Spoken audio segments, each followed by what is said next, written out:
Hello, it is I. Now, a few months ago, I made 2 videos on things that annoy me in Forza Horizon 5. And it turns out that 2 videos is not enough to vent my frustrations. So here's the 3rd video of things that annoy me in Forza Horizon 5. Also, Forza fanboys beware, this video might offend you, so you might want to watch something else. Anyways, 4,000 likes is the target as per usual. Okay, I'm gonna give you 5 seconds to do that. 5, 4, 3, 2, 1, thank you very much. And without further ado, let's get to this video.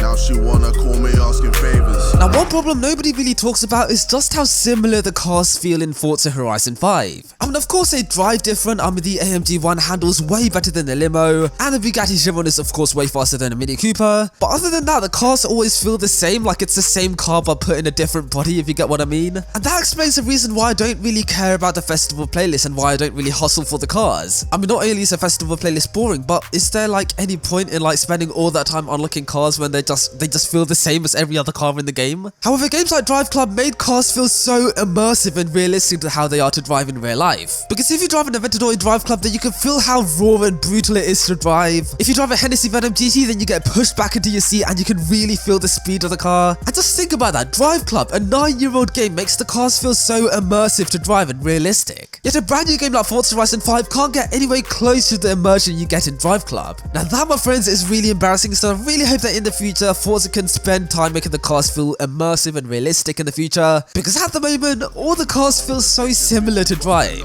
For me or just my riches. Now I get suspicious. And there are so many features that we beg to see in Forza, but we're still yet to see it, which is really annoying. For example, certain cars like the Toyota Chaser, the EG6 Honda Civic, the Lexus IS300, and the Nissan Tsuru are still yet to be seen in Forza Horizon 5. So what's stopping Playground Games from actually adding them into the game? Like, I just don't get it. And also, we're lacking so many standard cars in the game. I mean, sure, it is cool having the sports variant of the cars like Vauxhall VXRs, Mercedes AMG, the Audi RS line, but the sports variants are so played out these days. Okay, do you know what I want? Yeah, I want a diesel Vauxhall Corsa, yeah, and then I'll be happy. Also, ever since we saw car football in Forza Motorsport 4, we've been begging to have it in Forza ever since, but it's never been seen as an actual minigame in the franchise. So I really hope that the devs listen to us and actually give us what we want, because at the moment, it feels like they're just ignoring us. It's like they listen to all of our suggestions and add everything but what we ask for. It's so annoying. Okay, now here's a question for you. When does Forza Horizon 5 end? Is it once you build all the festivals? Is it once you completed all the big races? Is it once you reach the Hall of Fame? Like, when does Forza Horizon 5 actually end? Okay guys, I'll tell you when it ends.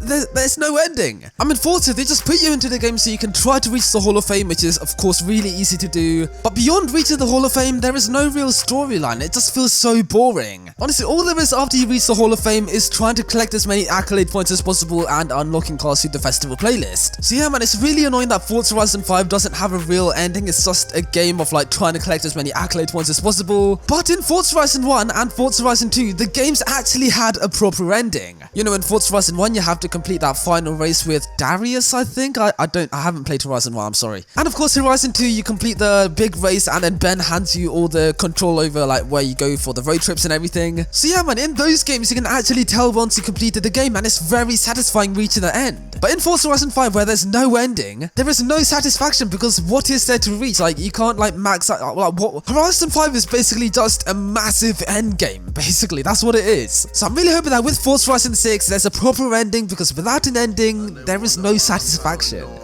Cause they jump, man, just to get that jump. I've been begging to have cutscenes in Forza for so many years, and we finally have them in Horizon 5, kind of. You know, when I asked for cutscenes, I was expecting like Forza Horizon 1 or Forza Horizon 2 style cinematic masterpieces with incredible characters, incredible acting. You know, like the cutscenes in those games were incredible. But instead we got the same panning camera shot over and over again, which is so annoying to see. And the dialogue in Forza Horizon 5 is just so cringe. Honestly, it's so cringe that you just want to sit there and skip all of the cutscenes. But you can't. Yep, in Forza Horizon 5 you cannot skip the cutscenes, which is so annoying. Especially when the cutscenes are like this, it's so annoying. Like, I don't want to sit here watching this cringe. So yeah man, I really hope that in Forza Horizon 6 we get non-cringy cutscenes with cinematic shots and the option to skip it if we wish to skip it, because I don't usually skip cutscenes, yeah? But Forza Horizon 5 cutscenes I cannot stand. I need to skip those, so I cannot sit there and watch them.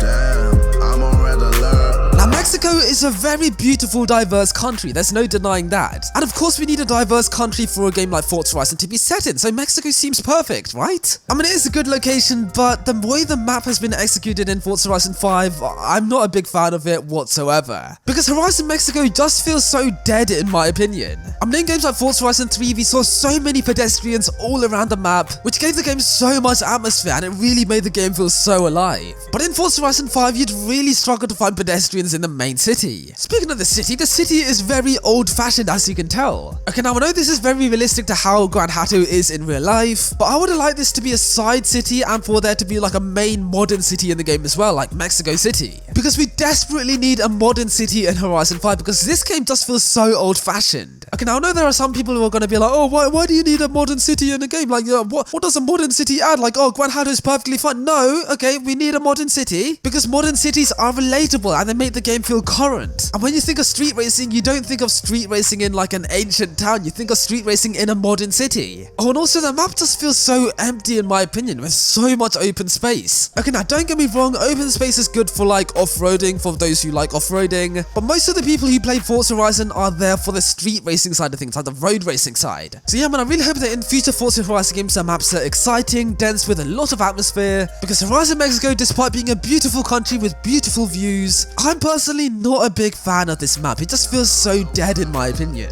Champagne popping, still I'm watching all YouTubers, mother. Now, gifting cars is a brand new feature in Forza Horizon 5 and the idea behind it is great, but in my opinion it can get very annoying as well. Because when you first drive in the game, the first thing you see is the like gifted car thing. And that really gets your hopes up. You're like, oh my god, I got a gifted car, and then you go to see the gifted car and 9 times out of 10 it's a car that you don't care about. And what's annoying is that you can't reject the car, so if it's a car that you already have, you can't reject it, you have to keep it. So yeah man, it's really annoying that you can't reject the gifted cars. There should be at least like a button to sell the car if you wanted to. Kind of like in Will Smith's, if you get a duplicate car then you can sell it if you already have it. In that case, I would actually go to retrieve my gifted car because at the moment there's no real incentive to go and get your gifted car. And honestly, there's no real incentive to gift cars either.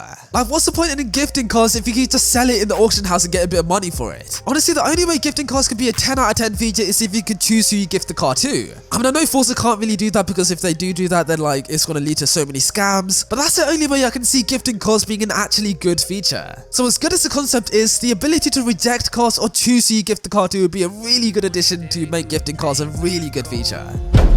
Humble beginnings and now I'm making strides. Okay, now I know I keep talking about this in my videos, but it is a really big problem. Because as you may know, in the good old days, we used to see one Horizon game every 2 years. And in the space of those 2 years, we saw 2 expansions and 1 motorsport game in the middle. And it was very nice because if you get bored of the base game, then you get the DLC. And then if you get bored of the DLC, you get the motorsport game. And then when you're bored of the motorsport game, you get the second DLC. And then when you're bored of the second DLC, you get the next game. It was perfect. But nowadays, it's 1 Horizon game every 3 years. With 2 expansions and no motorsport game in the middle. Meaning we're stuck with Forza Horizon for a whole 3 years. Now that, my friends, is so annoying. Bringing out games less frequently in a day of age where we have such short attention spans just doesn't make any sense. It's not going to do the franchise any good because it's so hard to enjoy something for a whole 3 years. That sunset is beautiful. So yeah man, it's really hard to enjoy a whole Horizon game for a whole 3 years with no motorsport game in between. And when I have a pretty large attention span, I can actually enjoy games for a good few years. But even I am struggling to enjoy Forza Horizon 5. Because Horizon 5 just feels like a reskin of Horizon 4, which is a reskin of Horizon 3. So it just feels like the same game over and over again. It's so annoying.